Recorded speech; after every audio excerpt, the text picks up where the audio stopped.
Da Nang has announced a tougher push to restore urban order, with pavements now reserved strictly for pedestrians and motorbike parking.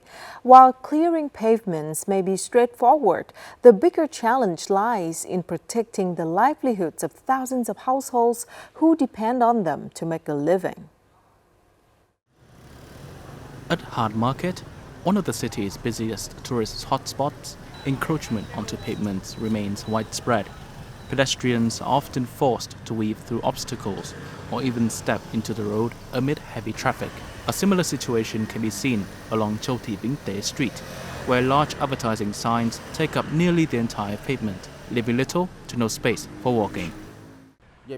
The pavement is too small, so we have to clear things away. It's fine to remove them, but if the city does it, it has to be done for everyone, not just some and not others. Encroachment is common across many streets, with some businesses placing plants, decorations, or even redesigning pavements for private use, leaving no room for pedestrians. Under the new plan, Da Nang will strictly eliminate informal street markets and illegal roadside trading, while introducing more flexible pavement use based on actual width. The campaign will be carried out in 3 phases.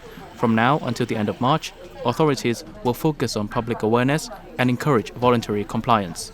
This will be followed by enforcement measures and regular patrols to prevent re-encroachment.